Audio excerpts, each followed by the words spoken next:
우리는 여러분 그리스도인이 삶을 살아갈 때 잊어버리면 안 되는 반드시 세계관이 있습니다. 기독교인은 기독교인의 세계관이 있고 세상 사람은 세상 사람의 세계관이 있습니다. 기독교인은 말씀과 하나님의 우리 주 예수 그리스도를 통하여 세상을 보고, 불신자들은 세상이 가지고 있는 가치관을 가지고 세상을 봅니다. 그런 관점에서 볼 때 이 세상에는 두 왕국이 존재한다고 말씀을 드렸습니다. 우리는 하나의 시대에 하나의 나라, 하나의 땅에 살아가는 것이 아니라 세상에 발을 딛고 살아가지만 하나님의 왕국과 세상의 왕국, 이 두 세계 가운데에서 한쪽에 속해서 우리가 주어진 삶을 살아가게 되어져 있다는 것입니다. 그런데 어느 쪽에 우리가 속해져 있느냐라고 할 때에 여기 앉아있는 여러분들 어디에 속해 있습니까? 하나님의 나라입니까? 세상입니까? 하나님의 나라죠. 근데 하나님의 나라에 속해 있는 사람이 세상에 종속되어지면 반드시 일어나는 현상이 있다는 거예요. 무엇입니까? 우리가 가진 것이 침탈을 당한다는 것입니다. 그리스도인이 세상 가운데 살아가면 그냥 세상 가운데에 그리스도인으로 살아가는 것이 아니라, 우리가 이제 다음에 다루게 될 주제가 있습니다. 오늘 또 잠깐 다루겠고 다음에 다루게 되겠습니다만, 왜 그리스도인이 세상 가운데에서 고통을 받을 수밖에 없느냐 할 때 두 가지 관점이 있다는 거예요. 왜 그리스도인이 이 세상을 살아갈 때에 고통 속에 살아갈 수밖에 없느냐라고 할 때에, 여러분 세상의 문화는 그리스도인들을 그냥 두지 않습니다. 세상의 문화를 가지고 그리스도인들의 독특한 문화를 지배하려고 한단 말이에요. 반대로 이야기하면 그리스도인들도 세상을 살아갈 때 그냥 살아가지 않습니다. 우리가 가진 사랑과 하나님의 정의와 공의를 통하여서 세상을 정복하려고 한다 이 말입니다. 그러니 그리스도인은 이 세상과 삶을 살아갈 때 둘 중에 하나에 반드시 소속되게 되어져 있어요. 하나님의 나라든 세상이든. 그런데 어떤 신앙관과 어떤 세계관을 가지고 살아가느냐에 따라서 세상을 정복하고 살아가기도 하고 세상의 지배를 받고 살아가기도 한다는 거예요. 우리는 세상에 있는 어떤 나라들보다도 비정복 국가로서의 서름이 무엇인지, 그런 일들을 겪을 때에 어떤 문제가 생기는지를 뼈저리게 경험한 민족이기도 합니다. 그와 같은 사건이 불과 100여 년 전에밖에 100년도 채 안 된 역사에 있었던 사건이라는 거예요. 일제 36년을 통해서 일본에 의해서 우리나라가 침탈을 당했을 때에 주권도 사라지고 문화도 침탈을 당하고 땅과 소유와 가진 모든 것들을 철저하게 유린을 당하고 빼앗기는 삶을 살았다는 거예요. 6.25 전쟁을 통해서 우리가 다른 이념이 우리의 나라를 지배하고 있을 때에 그들이 가지고 있는 사고와 이념을 가지고 이 나라를 철저하게 지배하려고 그러고, 그 가치관과 상충이 되어질 때에 생명이나 그 모든 것들을 가차없이 빼앗아가는 모습들을 보았다는 거예요. 여러분, 하물며 인간이 살아가는 삶에서도 그러할진데 영적인 세계는 더 말할 것이 없습니다. 우리가 착각하고 살아가는 것이 눈에 보이지 않는 이 영적 전쟁의 시대를 살아가다 보니까 마치 우리는 아무 일도 일어나지 않는 것처럼 그렇게 생각하고 살아갑니다만은 그렇지 않죠. 왜 도대체 중국이나 일본이, 우리는 중국 거나 일본 거를 막 빼앗아 오려고 하는 것 같지는 않은데 왜 이렇게 우리나라를 못 잡아먹어서 안달인지 가끔씩 헷갈릴 때가 있습니다. 인간의 재성이 다 그런 것이죠. 아니 한복 이건 뭐라고 자기들 거라고. 이게 그렇게 보기 좋은가? 지파오 같은 것들은 되게 이쁘잖아, 그죠? 자기들이 가지고 있는 것도 충분히 이쁘고 좋은 것 같은데 굳이 왜 이런 것까지 다 빼앗아 가려고 하는지. 요즘 이제 전 세계적으로 한류 문화가 붐을 일으키고 있잖아요.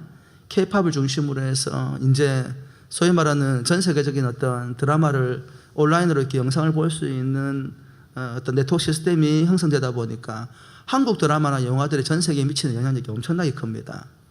K-팝을 비롯해서 한국 문화들이 들어가고 거기에다가 음식, 거기에다 심지어는 이제 한복까지도.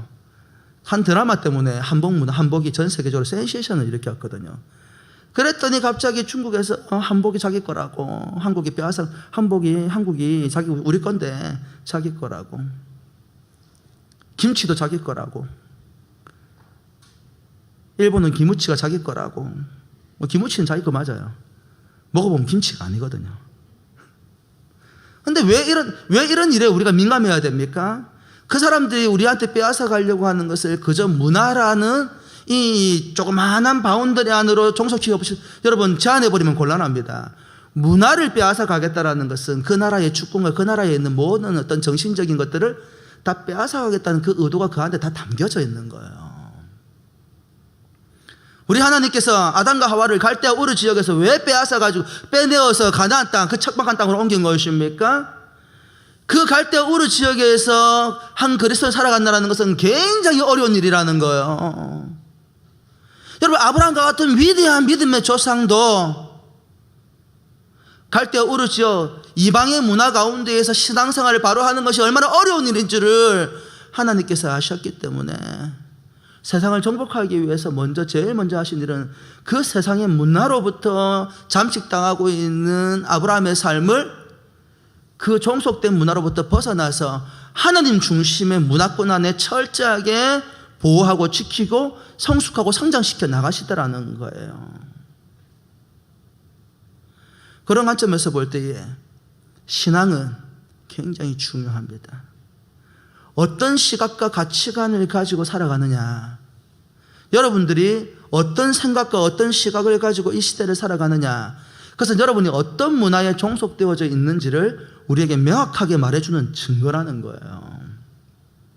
여러분은 어느 문화권에 소속되어져 있습니까? 하나님의 나라입니까? 세상입니까? 말이싸. 우리는 아브라함의 삶을 계속해서 들여다보고 있습니다. 지난주에 우리 삶을 잠깐 들여다보았지요. 여전히 세상의 문화로부터 벗어나지 못한 자기 중심적이고 이기적이고 자기 생명 하나 살리기 위해서 자신이 가지고 있는 가족을 위한 리더십이 철저하게 무너지는 아브라함의 모습을 보았습니다. 그리고 하나님의 약속보다도 인간적인 감정을 더 소중하게 생각하는 아브라함의 모습도 보았습니다. 여러분, 그런 어떤 단편적인 모습을 통하여서 하나님께서 앞으로 세워가야 될 삶의 미래의 모습이 어떤 것인지를 우리에게 조금 더 고민할 수 있는 기회를 주신 것 같아요. 그런데 단편적으로 보면 그래요. 아브라함이 나누지 말아야 될, 주지 말아야 될, 빼앗기지 말아야 될 본질을 롯에게 양보하는 것처럼 보여지기도 합니다만은, 그럼에도 불구하고 여러분, 약속의 땅조차도 롯에게 양보하려고 하는 그 아브라함의 모습 속에서 하나님의 마음을 기쁘시게 하는 뭔가가 있더라는 거예요. 뭡니까? 그게 가족에 대한 부분이라는 거예요. 우리가 지금 명절을 맞이하고 있습니다만은, 여러분에게 가족, 여러분에게 가정은 어떤 의미를 가지고 있습니까? 여러분, 가정이 해체되는 시대를 살아갑니다. 부모를, 자녀를, 형제를 사랑하지 아니하고 오히려 미워하고 증오하는 시대를 살아갑니다. 요 근래에도 계속 올라오고 있는 뉴스들을 보면 참 마음이 아픕니다. 왜 이렇게 힘없는 연약한 자녀들을 그렇게 죽음으로 내몰고 있는지 참 이해가 잘 안 됩니다. 자녀는 하나님께서 우리에게 주신 기업이고 장사의 전통 안에 들어있는 화살과 같은 것이라 하셨는데 그 자녀가 귀한 줄을 모릅니다. 부모를 귀하게 여기지 않습니다. 부모를 사랑하지 않습니다. 형제끼리 갈등과 다툼이 일어납니다. 우리가 13장에도 보았습니다만은 이 가족 간의 다툼의 가장 큰 원인이 무엇입니까? 뭐예요? 아브라함과 롯이 왜 싸웠습니까? 아브라함의 목자와 롯의 목자들이 싸웠습니다만은 사실은요, 재산 문제였어요. 소유의 문제였다라는 거예요. 여러분요, 13장에 등장하고 있는 이 가족 간의 갈등은요, 오늘 이 시대를 그대로 보여주고 있습니다. 놀랍게도 21세기에도 가족 안에서의 다툼과 분쟁의 원인이 거의 많은 경우에 무엇 때문이에요? 물질적인 부분들 때문에 갈등이 일어나고 다툼이 일어나더라는 거예요. 그런데요, 왜 가정 안에서 이렇게 다툼이 일어나고 갈등이 일어나고 가정이 해체되어지는 시대를 우리가 살아가고 있는 것일까요? 여러분, 성경은 가정의 해체의 원인이 무엇 때문이라고 이야기해요? 죄 때문이라고 이야기한다고요. 인간이 죄를 짓고 난 다음부터 가정이 해체되기 시작합니다. 아담은 하와에게 핑계를 대고 하와는 뱀에게 핑계를 댑니다. 그래서 그들은 에덴 동산에서 그 죄로 말미암아 쫓겨나게 됩니다. 그리고 인류의 최초의 범죄는 가정 안에서 일어난 범죄입니다. 아담과 하와가 에덴 동산에 쫓겨나고 난 다음에 일어난 최초의 사건이 무엇입니까? 가인이 동생 아벨을 죽인 사건입니다. 왜 그런 일이 벌어졌지요? 죄의 영향력이라는 것입니다. 가정의 해체는 여러분 죄의 영향력입니다. 가족이 서로 사랑하지 못하고 하나 되지 못하고 부모가 자식을 미워하고 자녀가 부모를 미워하고 형제가 형제를 미워하는 모든 영향력의 그 배경에는 무엇이 있다라는 거예요? 죄의 영향력이 있다라는 거예요. 그러면 그와 같은 죄의 영향력 안에 놓여져 있는 우리가 하나님을 믿을 때에 일어나는 변화는 무엇이냐라는 거예요. 뭡니까? 하나님께서 귀하게 여기시고 하나님께서 소중하게 여기는 것을 믿는 자들이 똑같이 귀하게 여기고 소중하게 여기는 삶으로 변화가 되어져 간다는 거예요. 그런 관점에서 볼 때에 아브라함의 행동은 대단히 의미가 있습니다. 우리 1번 타이틀 같이 한번 읽어볼까요? 시작. 뭐라고요? 가족을 귀하게 여기는 것이 신앙이라는 거예요. 창세기 13장 8절과 9절 말씀 같이 한번 읽어볼까요? 시작. 아브라함이 롯에게 이르되 우리는 한 친족이라 나나 너나 내 목자나 너의 목자나 서로 다투게 하지 말자. 내 앞에 온 땅이 있지 아니하냐. 나를 떠나가라. 내가 좌하면 나는 우하고 내가 우하면 나는 좌하리라. 하나님의 섭리 가운데에서 아브라함과 롯의 가족이 나누어지고 결별하는 헤어지는 장면들을 봅니다만은 그러나 그 헤어지는 동기가 무엇인지를 우리가 들여다보아야 됩니다. 여러분, 아브라함이 먼저 롯에게 우리 따로 떨어져 사는 것이 좋겠다라고 이야기를 했어요. 무엇 때문에? 상징적으로 볼 때 목자와 목자 사이의 다툼입니다만은 그건 누구와 누구의 다툼인 거예요? 아브라함과 롯의 다툼과 분쟁인 거예요. 무엇 때문에? 물질, 경제적인 문제 때문에. 그와 같은 상황 가운데에서 아브라함이 마음 아프게 생각을 했다라는 거예요. 그러면서 뭐라고 얘기했어요? 뭐라고 이야기합니까? 8절 말씀에 롯에게 이르되 우리는 뭐라고? 한 친족이 아니냐. 다투지 말자. 한 가족은, 한 피줄은 다투는 게 아니야 라고 이야기하고 있는 거예요. 글쎄요, 아브라함이 갈 때 우르 지역에 살아갈 때 어떤 사람이 있는지 우리는 가늠할 수 없습니다. 그러나 하나님의 부르심을 받고 가나안 땅으로 온 이 아브라함의 마음 가운데에 하나님께서 한 혈육과 가족으로 삼아주신 이 가족에 대한 소중한 마음이 있더라는 거예요. 여러분, 가정을 세우신 분이 누구이십니까? 최초의 가정이 누구예요? 아담과 하와입니다. 아담과 하와를 통해서 한 가족을 만드신 분이 창조주 하나님이십니다. 그 하나님께서 이 가족을 만들고 난 다음에 뭐라고 말씀하셨습니까? 심히 보기에 좋았더라, 기뻐하셨더라. 성경이 그렇게 이야기하고 있어요. 여러분 알고 계십니까? 가정을 만드신 분은 하나님이시고 그 하나님께서 가정을 매우 기뻐하시고 좋아하셨다라는 사실입니다. 여러분 기억하십시오. 하나님께서 하나된 여러분의 가정을 기뻐하십니다. 하나님께서 여러분의 가정을 사랑하십니다.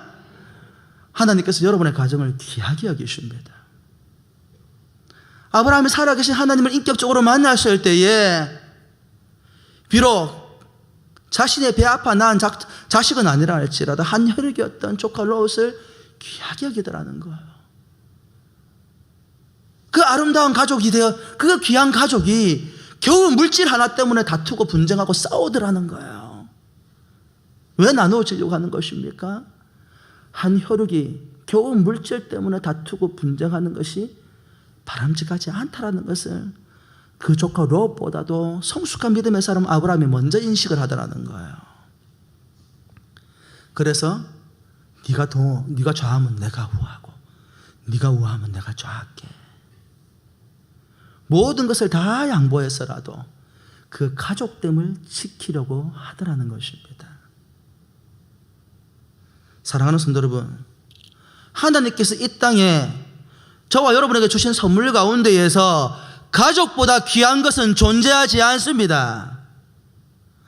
엄마야, 아멘을 안 하시네. 더 소중한 게 많은가 보네. 너무 감동적이어서, 너무 충격적이어서 대답을 못 하신 거 다시 이야기할게요. 앞에 없는 걸로 하고. 하나님께서 이 땅에 여러분에게 주신 선물들 가운데에서 가족보다 소중한 것은 존재하지 않습니다. 없어요. 돈도, 명예도, 권력도, 우리가 세상에서 누릴 수 있는 어떤 즐거움과 어떤 쾌락도 절대 가족보다 소중하지 않습니다. 가족을 주신 분은 하나님이시고 그 가정은 선물입니다. 아브라함이 그것을 믿음으로 받더라는 것입니다. 그냥 돈 때문에 헤어진 거 아니에요? 아니라는 거예요. 창세기 14장 14절과 16절 말씀 같이 읽어볼까요? 시작. 아브라함이 그의 조카가 사로잡혔음을 듣고 집에서 길리고 훈련된 자 318명을 거느리고 단까지 쫓아가서 그와 그의 가신들을 나누어 밤에 그들을 쳐부수고 다메섹 왼편 호박까지 쫓아가 모든 빼앗겼던 재물과 자기의 조카 롯과 그의 재물과 또 부녀와 친척을 다 찾아왔더라.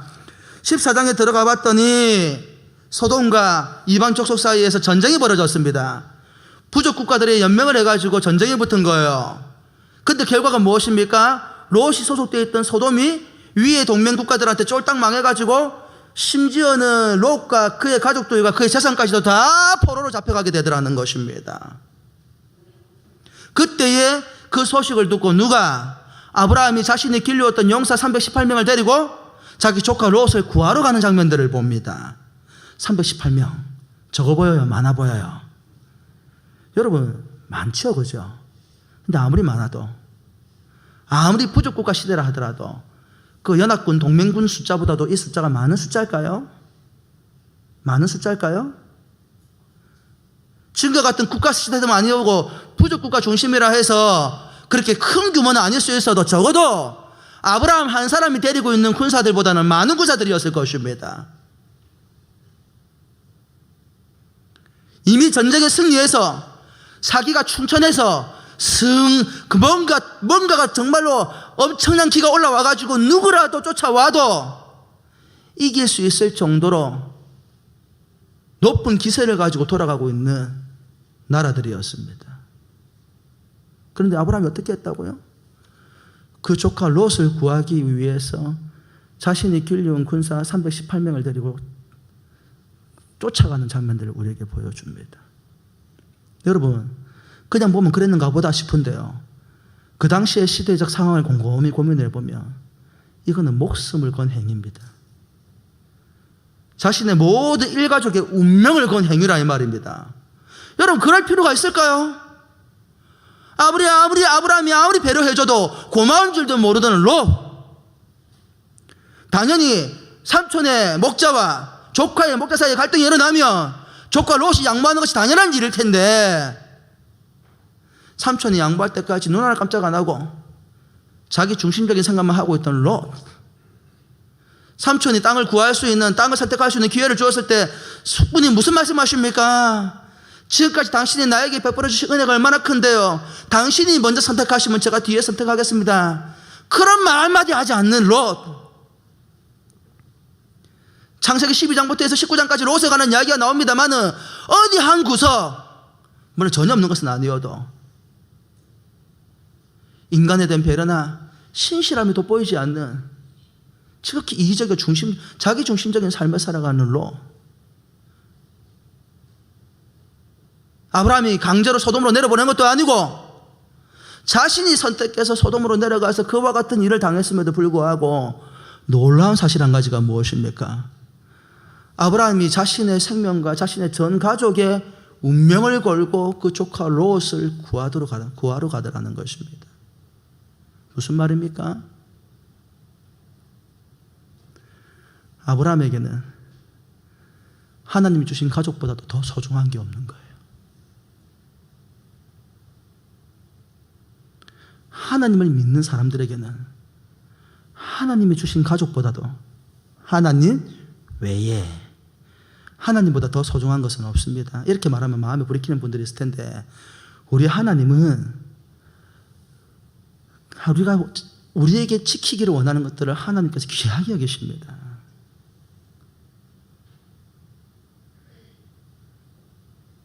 아브라함에게는 하나님이 주신 혈육보다도 물질이나 그 어떤 것도 소중한 게 없는 거예요. 여러분, 하나님을 믿는 믿음의 사람들은 이와 같습니다. 어떤 분은 그렇게 이야기합니다. 우리 가족들은 예수 안 믿는데요, 예수 안 믿어서 늘 우리의 가족 안에서 신앙적인 문제로 갈등이 일어나는데요, 그래서요, 그런다고 해서 하나님이 주신 가족이 아닌 게 되는 겁니까? 몰라요. 왜 그런 일이 벌어졌는지, 왜 우리를 믿음의 공동체에서 자라나게 하지 아니하시고 불신의 가정 가운데에서 믿지 않는 부모님, 믿지 않는 형제들, 믿지 않는 남편, 믿지 않는 아내, 믿지 않는 부모, 믿지 않는 자녀, 이와 같은 환경 가운데 살아가는지는 우리는 잘 모릅니다. 그럼에도 불구하고 명확한 사실 한 가지가 있어요. 가족은 누가 주셨다라는 거예요? 하나님 주셨어요. 그러면 그 어떤 것도 하나님이 주셨다라는 그 이유만큼 소중하거나 가치 있는 것은 존재하지 않습니다. 아브라함이 살아계신 하나님을 인격적으로 만났을 때에 하나님께서 한 가족으로 삼아주신 자신의 조카 롯을 자신의 생명과 같이 아끼더라. 사랑하는 원한교회 성도 여러분, 여러분의 가족들을 생명과 같이 아끼시기를 주의 이름으로 축복합니다. 불신의 가족이라 할지라도 사랑하셔야 합니다. 나중에 고린도전서 7장 말씀을 꼭 살펴보시기 바랍니다. 하나님께서 여러분을 통하여서 여러분의 가족을 구원하시려고 하실런지 우리가 어떻게 합니까? 여러분, 그리스도인들은 자신의 육신의 가족을 귀하게 여겨야 합니다. 그럼에도 불구하고 이번 타이틀 같이 한번 읽어볼까요? 시작. 가족 안에서 다툼과 분쟁이 있을 때 떨어지는 것도 방법입니다. 여러분, 분쟁과 다툼이 있을 때 떨어지는 것이 방법이라 해가지고 이것을 바람직한 현상이라고 생각하시면 절대 안 됩니다. 사도행전 15장 35절과 41절 말씀 같이 한번 읽어보십시다. 시작. 바울과 바나바는 안디옥에서 유하며 수다한 다른 사람들과 함께 주의 말씀을 가르치며 전파하니라. 며칠 후에 바울이 바나바더러 말하되 우리가 주의 말씀을 전한 각 성으로 다시 가서 형제들이 어떠한가 방문하자 하고, 바나바는 마가라 하는 요한도 데리고 가고자 하나 바울은 밤빌리아에서 자기들을 떠나 함께 일하러 가지 아니한 자를 데리고 가는 것이 옳지 않다 하여 서로 심히 다투어 피차 갈라서니, 바나바는 마가를 데리고 배 타고 구브로로 가고 바울은 실라를 택한 후에 형제들에게 주의 은혜에 부탁함을 받고 떠나 수리아와 길리기아로 다니며 교회들을 경고하게 하니라. 여러분, 놀라운 사실이 이야기 나오죠.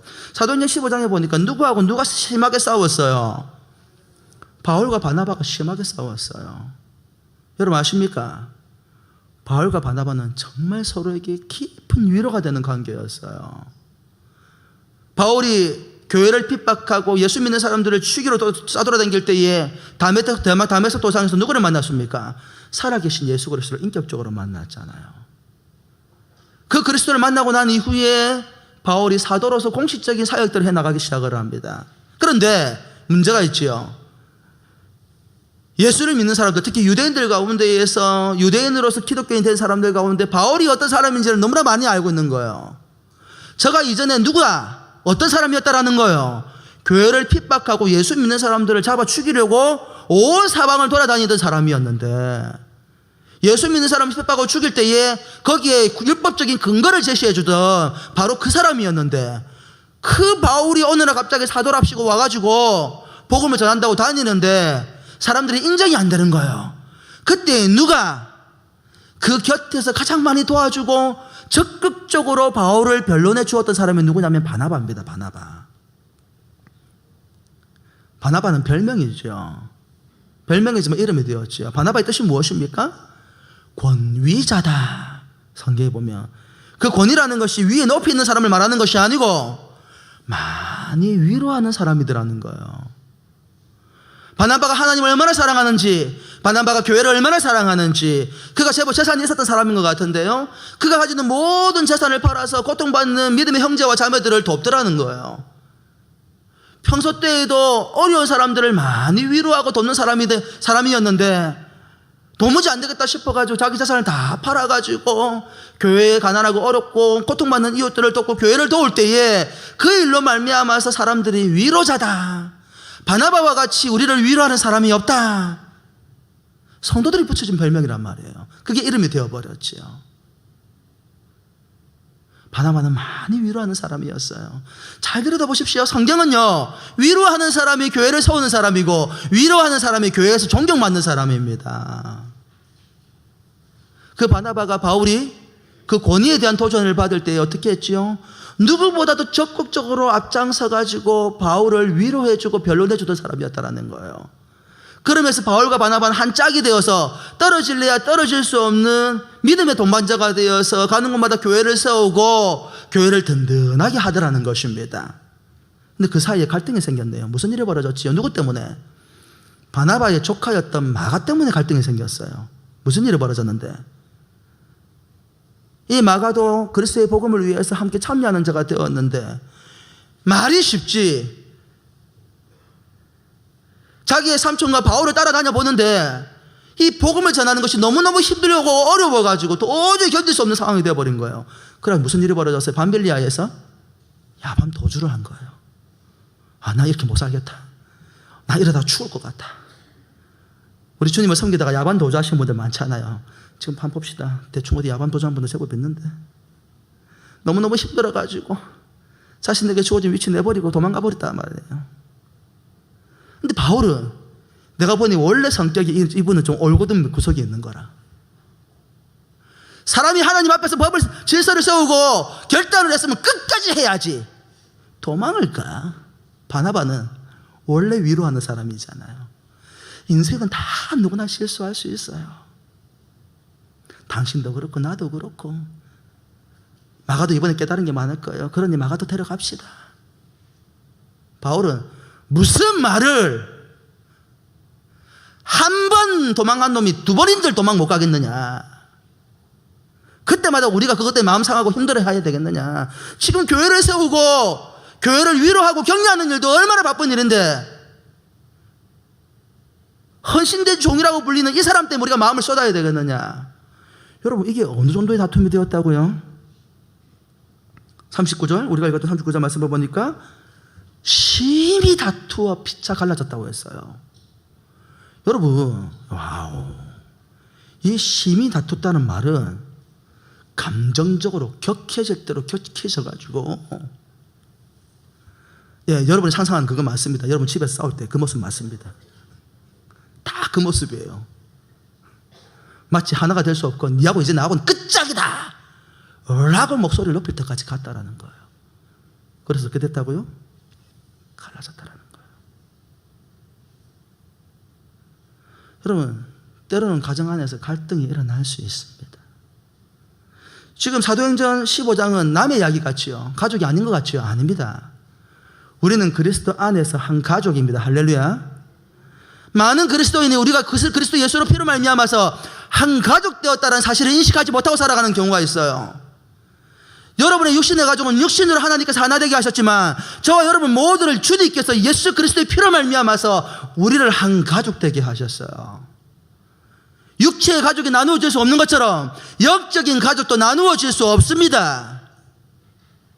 이걸 너무너무 쉽게 생각하시는 분들이 있는 거예요. 교회는 내가 원하면 오고 원치 않으면 나갈 수 있다고 생각하시는 분들이 계시는데요, 성경은 그렇게 말 안 해요. 이 갈등 가운데에서 하나님께서 어떻게 역사하십니까? 둘을 나누십니다.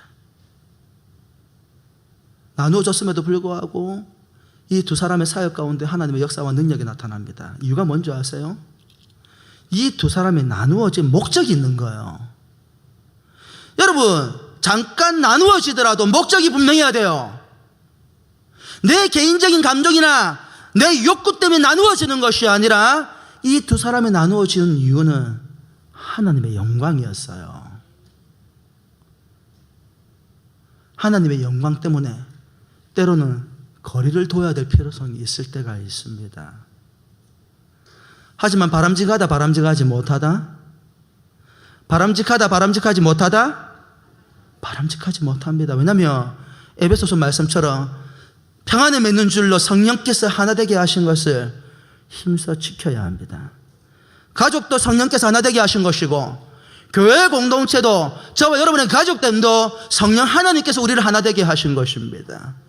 이것을 어떤 법으로 나눌 수 있는 것은 존재하지 않습니다.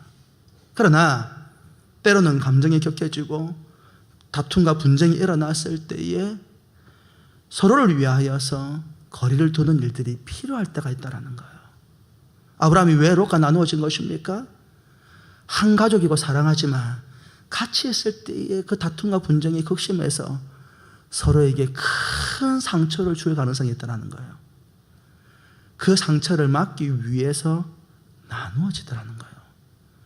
그럼에도 불구하고 아브라함은 가족됨을 절대 잊지 않았다는 거예요.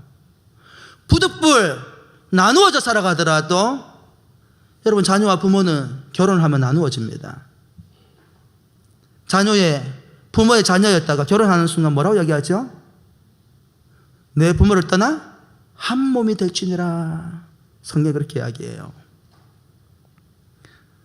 특별한 관점에서 가족은 여전히 하나이지만 하나님은 독립하여서 독립된 개체로서 살아갈 수 있도록 은혜를 베풀어 주십니다. 그러나 그렇게 분리되었다 해가지고 가족 때문에 훼손되는 것은 아니에요. 오히려 더욱더 견고해지고 더 큰 사랑으로 돌봐줘야 됩니다. 아브라함이 서로의 유익을 위해서 나누어 주었으나 롯이 고통을 겪을 때 어떻게 했죠? 적극적으로 개입해서 그 고난과 고통을 돕는 모습들을 우리에게 보여주고 있다는 거예요. 그럼 바울과 마가의 관계는요? 디모데전서 5장 8절 말씀 같이 한번, 디모데후서 4장 11절 말씀 같이 한번 읽어볼까요? 디모데후서 4장 11절 말씀입니다.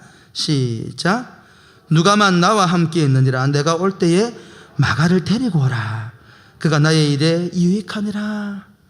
그렇게 감정적으로 격해서 마가를 갖다 보지도 않는 것처럼 생각했던 바울이 하나님에게 그 마음을 만져주실 때에 그 마가의 소중함을 깨닫게 하시더라는 거예요.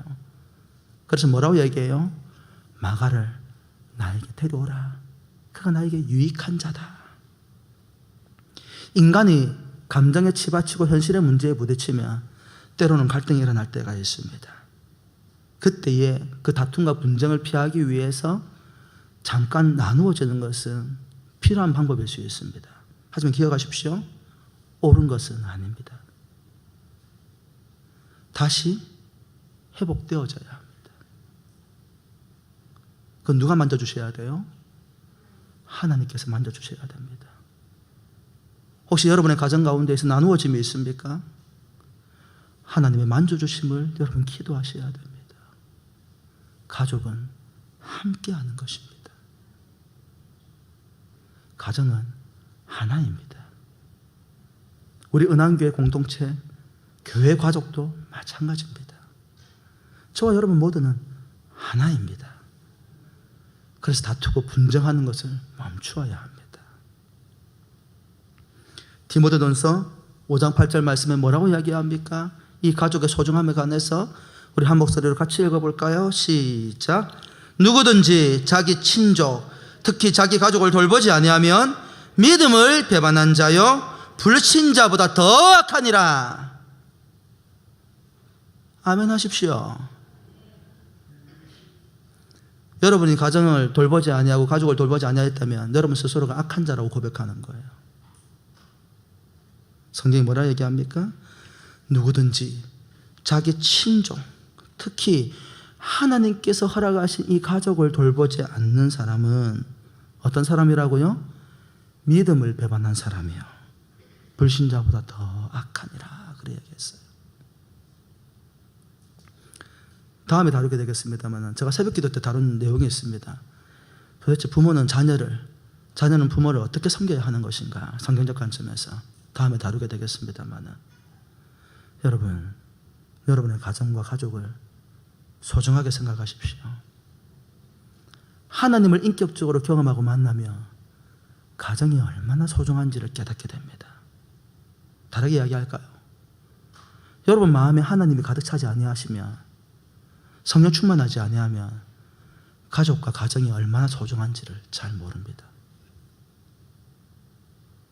왜 이 시대에 믿음의 공동체 안에서도 가정이 깨어지고 가정이 해체되는 것입니까? 왜 사랑받아야 될 자녀들이 부모에게 폭행을 당하고, 왜 존경받고 공경받아야 될 부모들이 자녀에게 무시를 당하고 돌봄을 받지 못하는 것입니까? 왜 아끼고 우애해야 될 형제와 자매들이 서로를 미워하고 증오하는 것입니까? 그들 마음 가운데 하나님이 아니라 죄로 가득 차 있기 때문입니다. 사랑하는 성도 여러분, 주 예수 그리스도를 바라보시기를 주의 이름으로 축원합니다. 이와 같은 삶을 통하여서, 이와 같은 아브라함의 모습을 통하여서 그가 왜 하나님의 약속과 그 은혜와 복을 누리는지 우리는 깨닫게 되어집니다. 아브라함은 그의 시선이 누구에게 맞춰져 있어요?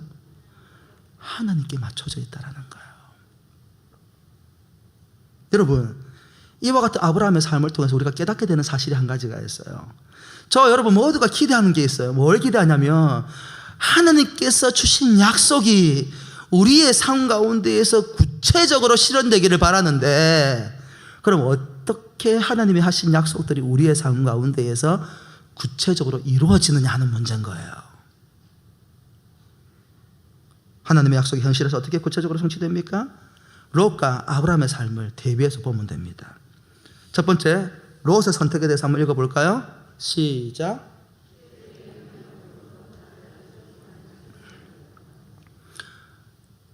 여러분, 질문을 던져볼게요. 롯은 하나님을 믿는 사람입니까? 안 믿는 사람입니까? 네? 롯은 하나님을 믿는 사람일까요? 안 믿는 사람일까요? 믿는 사람? 자, 나는 믿는 사람의 생각도 손 한번 들어보셨어. 손 안 들면 사악한 중립성입니다. 나는 믿는 사람이라 생각합니다. 손 한번 들어보셨어. 얼라리요? 거의 99%가 사악한 중립성을 지키고 계시는데, 내 눈에는 두세 번밖에 안 보였는데, 항상 여러분 속에서 뭔가 생각이 들죠? 우리 담임 목사가 저거 물을 때는 분명히 내가 생각한 답은 아닐 거야. 여러분, 창세기 12장부터 19장 한번 읽어보십시오. 롯의 모습 가운데에서 어디에서 하나님을 믿는 사람 행동이 보이는지요. 놀라운 사실이 뭔지 아십니까? 베드로후서 2장 7절 8절에 롯을 뭐라고 표현한 줄 아세요? 고통받는 의인이다, 그렇게 이야기를 해요. 의인이란 말이 무슨 말이에요, 성경에서?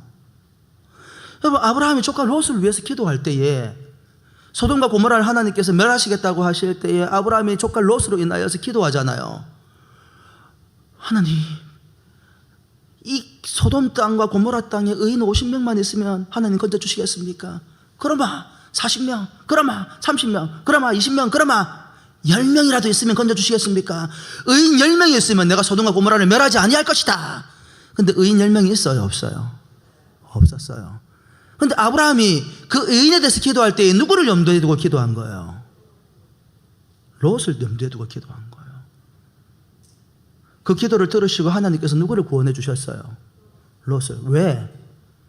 롯은 의인이었기 때문이에요. 이게 무슨 말이에요? 놀랍게도 롯도 하나님을 알고 있더라는 거예요. 그가 보여주는 도덕적이고 윤리적인 행위의 배경에 뭐가 있더라는 거예요? 하나님을 믿는 신앙이 있다는 거예요. 그래서 베드로후서에서는 롯은 소돔과 고모라에서 고통받는 의인이라고 표현을 하고 있어요. 이 문제는 다음에 다루게 될 것입니다. 왜 도대체 롯이 그 소돔 속에서 고통을 받고 있는지에 대해서. 그 하나님을 믿는 롯이 선택한 게 뭐냐 이 말이에요. 뭘 선택했어요? 여러분 창세기 13장 10절부터 해가지고 창세기 13장 13절까지 쭉 한번 같이 읽어봅니다. 먼저 창세기 13장 10절 말씀입니다. 시작. 이에 롯이 눈을 들어 요단 지역을 바라본즉 소알까지 온 땅에 물이 넉넉하니 여호와께서 소돔과 고모라를 멸하시기 전이었으므로 여호와의 동산 같고 애굽 땅과 같았더라. 창세기 13장 11절 말씀. 그러므로 롯이 요단 온 지역을 택하고 동으로 옮기니 그들이 서로 떠난지라. 여러분 잠깐 저 보십시오. 여러분 롯이 어디로 갔다고 그랬어요? 어느 방향으로? 요단 어느 쪽? 동쪽. 이 동쪽이라는 단어가 재밌는 거예요. 이 동쪽이라는 단어가 성경에서 가지고 있는 상징적인 의미가 있어요. 그게 뭔데요? 창세기 3장 24절 말씀 같이 읽어보십시다. 시작. 이같이 하나님이 그 사람을 쫓아내시고 에덴 동산 동쪽에 그룹들과 두루 도는 불칼을 두어 생명나무의 길을 지키게 하시니라. 아담과 하와가 어디로 쫓겨났다라는 거예요? 동쪽으로 쫓겨났기 때문에 동쪽에 그룹과 불칼을 주어가지고 못 들어오겠다라는 거예요. 창세기 4장 16절 말씀 시작. 가인이 여호와 앞을 떠나서 에덴 동쪽 노 땅에 거주하더니. 창세기 11장 2절 말씀 바벨탑 짓는 사건입니다. 이에 그들이 동방으로 옮기다가 신할 평지를 만나 거기 거류하며. 창세기 13장 13절 말씀 시작. 소돔 사람은 여호와 앞에 악하며 큰 죄인이었더라. 여러분 롯은 하나님을 아는 사람이었어요. 그럼에도 불구하고 그의 삶의 방향이 어느 쪽으로 가고 있다는 거예요? 동쪽. 죄를 짓는 사람들의 선택하는 방향을 선택하고 있다는 거예요. 무엇 때문에? 13장 10절 말씀에 롯이 눈을 지목해 보셔야 됩니다. 우리가 가지고 있는 이 눈, 우리의 눈, 우리의 판단, 이 시선이 얼마나 어리석은지를 보여주는 거예요. 지금 롯이 눈을 들어 요단 지역을 바라본즉 소알까지 온 땅에 물이 넉넉하니 여호와께서 소돔과 고모라를 멸하시기 전이었으므로. 롯이 보기에는 너무너무 좋은 곳인데 하나님의 보시기에는 심판 목전에 놓여져 있는 악한 도시였다라는 거예요. 근데 롯이 보기에는 그 동네가 어떤 동네 같았다? 여호와의 동산 같고 애굽 땅과 같았더라. 하나님을 믿는 언약의 백성이 그리스도인이 현실을 쫓아 살아가면 안 되는 이유가 여기에 나와 있는 거예요. 여러분의 시선을 믿으면 안 됩니다. 여러분의 판단을 믿으면 안 돼요. 세상이 들려주는 이야기에 귀를 기울이면 안 됩니다. 그 뒤에는 항상 무엇이 놓여져 있어? 하나님의 심판의 칼날이 놓여져 있어요. 겉보기에는 에덴 동산 같고 겉보기에는 물이 풍부하고 풍요로운 산물을 내는 애국가 같은 것처럼 보여지지만 그렇지 않다라는 거예요. 그곳에는 하나님이 없습니다. 하나님의 인도하심이 없어요.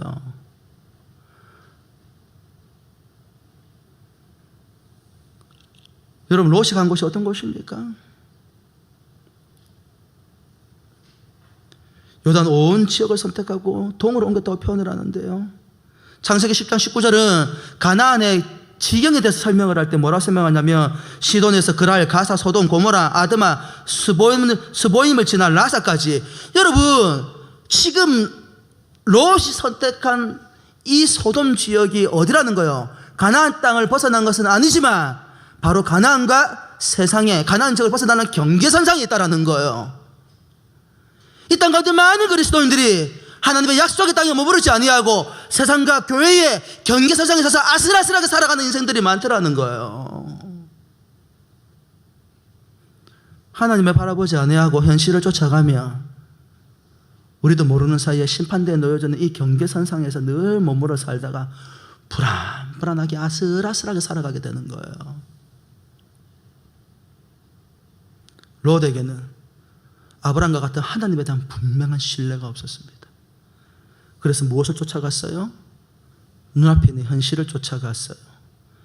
많은 그리스도인들이 왜 현실을 쫓아갑니까? 왜 눈앞에 있는 현실을 바라보면서 하나님께서 우리에게 요구하신 믿음의 삶을 살아가지 못하는 것입니까? 하나님에 대한, 하나님의 말씀과 약속에 대한 신뢰가 없는 거예요. 그러니까 인간적인 방식으로 살아내기 위해서 몸부림치는 거예요. 그러다가 어디까지 가? 비록 약속의 땅에서 배제된 인생은 아니어도 세상의 경계선까지 가가지고 참담한 일들을 당하게 되는 거예요.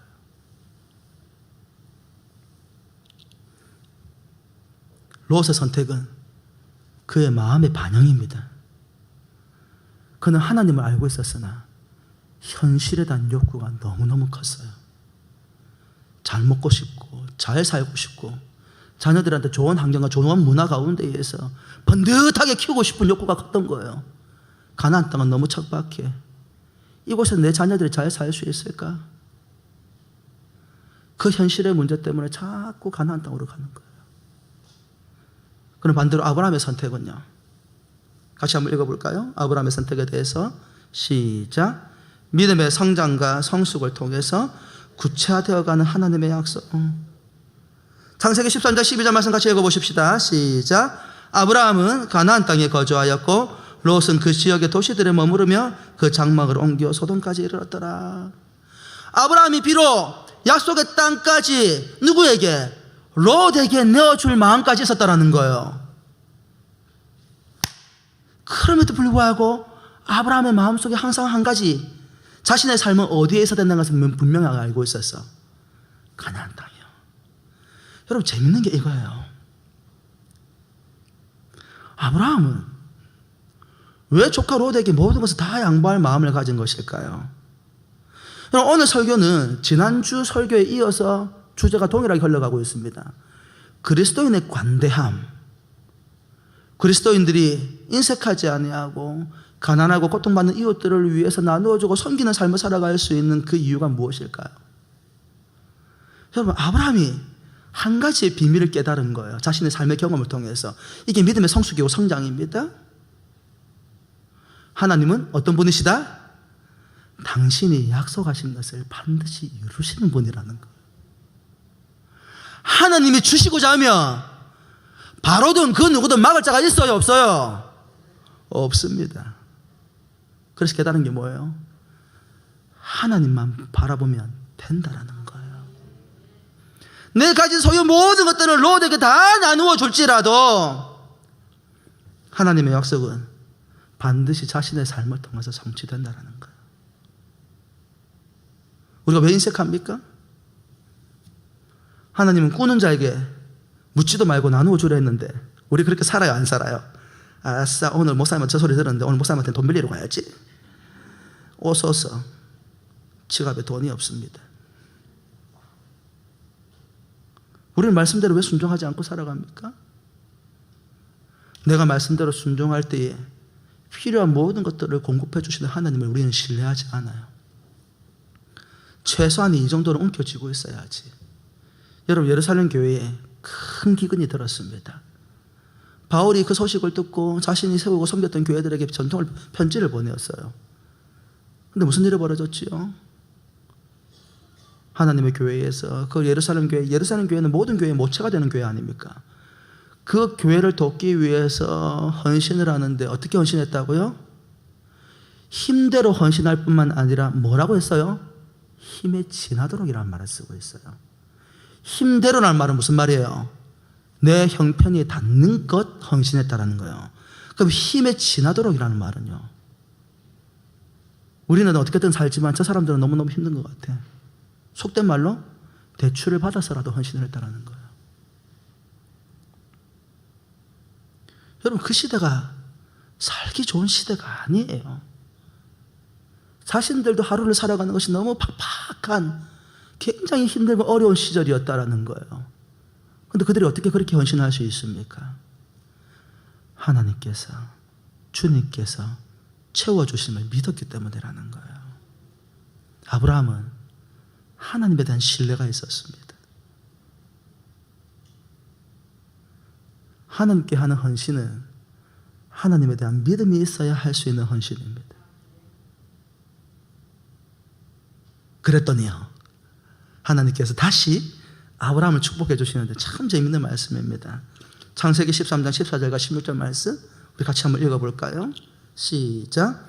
롯이 아브라함을 떠난 후에 여호와께서 아브라함에게 이르시되 너는 눈을 들어 너 있는 곳에서 북쪽과 남쪽 그리고 동쪽과 서쪽을 바라보라. 보이는 땅을 내가 너와 내 자손에게 주리니 영원히 이르리라. 내가 내 자손이 땅에 티끌 같게 하리니 사람이 땅에 티끌을 능히 셀 수 있을진데 내 자손도 세리라. 너는 일어나 그 땅을 종과 횡으로 두루 다녀보라. 내가 그것을 내게 주리라. 이 아브라함이 장막을 옮겨 헤브론에 있는 마므레 상수리 숲에 이르러 거주하며 거기서 여호와를 위하여 제단을 쌓았더라. 여러분, 우리는 하나님께 기도했던 제목들이 구체적으로 우리의 삶 가운데 이루어지기를 바랍니다. 근데 어떻게 하나님께서 우리에게 주신 약속들이 우리의 삶에 구체적으로 이루어지지요? 여기에 나와 있네요. 하나님께서 아브라함을 부르실 때 창세기 12장 말씀을 2절과 3절 말씀에 뭐라고 말씀을 땅, 보, 자녀를 번성케 하시겠다. 두리뭉실하게 말씀해 주셨어요. 그리고 13장으로 넘어오면서 아브라함의 믿음이 성숙하기 시작을 합니다. 잘 보십시오. 우리의 신앙이 자라가고 성숙하고 성장해야 되는 이유가 여기 나와 있는 거예요. 신앙이 성숙하고 성장할수록 하나님의 약속은 구체적으로 우리의 삶 가운데에서 성취되고 이루어진다는 거예요. 그냥 땅이라고 말씀하시는 것을 뭐라고 말씀하십니까? 일어나서 너의 눈을 들어서 너 있는 곳에서 북쪽과 남쪽 동쪽과 서쪽을 바라보라. 무엇을? 보이는 땅을. 어디를 말하는 거예요? 최북단에 있는 단과 최남단에 있는 브엘세바, 이스라엘 전역을. 여러분, 이 당시에 하나님께서 큰 민족을 이루겠다, 땅을 주겠다라고 할 때에 어떤 시대였다고요? 하나의 거대한 왕국의 국가 시대가 아니었어요. 부족 국가의 시대였다고요. 그러니 그 지역에 살고 있는 어떤 부족 국가들 가운데 가장 큰 부족 국가 정도로 그 정도의 땅을 줄 거라고 생각을 했다라는 거예요. 막연하게. 그런데 하나님께서 하나님이 약속하신 것이 무엇인지를 구체적으로 보여주십니다. 좀 큰 부족 국가, 그 부족 국가보다 더 큰 부족을 이루게 하시겠다는 것이 아니라 한 나라, 거대한 나라를 이루겠다라는 거예요. 네 눈을 들어 보이는 저 끝에서 동과 서, 저 보이는 끝에서 이 남쪽 제일 보이는 끝까지 내가 다 네에게 땅을 주겠다. 자녀는요, 가장 많은 부족 국가 중에 하나쯤 그 정도로 생각했을 아브라함에게 땅에 티끌을 세워봐봐. 네가 셀 수 있는가? 네가 만약 땅에 티끌을 셀 수 있으면 네 자녀의 수도 셀 수 있을 거야. 무슨 말입니까? 거대한 민족을 이루어 주시겠다라는 거예요. 아브라함이 하나님을 바라보는 믿음으로 그의 신앙이 한 단계 더 성숙해 갈 때마다 하나님의 약속이 구체화되어져서 그 삶 가운데 성취되고 이루어질 것을 이야기해 주십니다. 우리는 우리가 하나님께 기도하고 간구한 제목들이 우리의 현실의 삶 가운데 좀 더 구체적으로 이루어졌으면 좋겠다라는 바람을 가집니다. 근데 여러분, 여러분의 신앙은 그렇게 살아가고 있습니까? 여러분의 믿음은 그렇게 자라가고 있습니까? 하나님의 약속은 아무에게나 주어지는 것은 아닌 것 같아요. 믿음의 분량대로 그리스도께서 우리에게 은혜를 베풀어 주십니다. 할렐루야. 아브라함의 믿음의 성장과 성숙에 따라서 하나님의 약속이 그의 삶 가운데에서 구체적으로 현실화되어져 가는 모습들을 우리에게 보여줍니다. 그러면요, 사랑하는 성도 여러분, 우리의 신앙은 자라가야 합니다. 우리의 신앙이, 우리의 믿음이 성숙하고 성장해 갈 때 하나님의 약속은 구체적으로 우리의 삶 가운데에서 성취되어져 갑니다. 아브라함은 눈앞에 있는 현실에 매이지 않았습니다.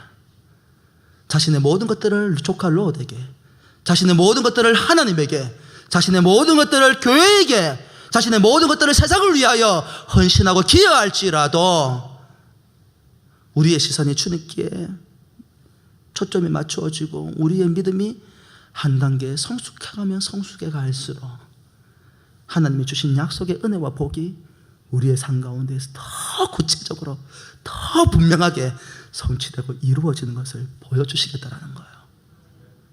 여러분 보지 않았나요? 요 근래에 보신 적이 없어요? 그러면 올해 한 해 여러분의 삶의 초점을 현실이 아니라 주님께 맞추어서 한번 가보십시오. 어떻게 하나님께서 약속하신 것들이 여러분의 삶에 현실이 되게 하시는지요.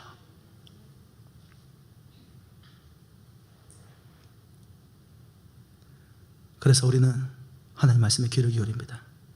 갈라디아서 5장 16절 말씀 같이 읽어볼까요?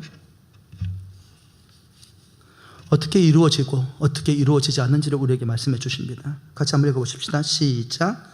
내가 이르노니 너희는 성령을 따라 행하라. 그리하면 육체의 욕심을 이루지 아니하리라. 야고보서 1장 14절 말씀. 오직 각 사람이 시험을 받는 것은 자기 욕심에 끌려 미혹됨이니. 야고보서 1장 15절 말씀. 욕심이 잉태한 즉 죄를 낳고 죄가 장성한 즉 사망을 낳느니라. 그래서 우리에게 권면하시는 주님의 말씀이 있습니다. 어떻게 살아야 할지. 에베소서 4장 22절 말씀 시작. 너희는 유혹의 욕심을 따라 썩어져가는 구습을 따르는 옛 사람을 벗어버리고 누구를 따르라고요? 주님을 따르라는 것입니다. 현실이 아니라 주님을 따라가는 저와 여러분의 삶이 되기를 주 예수 그리스도 이름으로 축원합니다. 할렐루야. 기도합시다.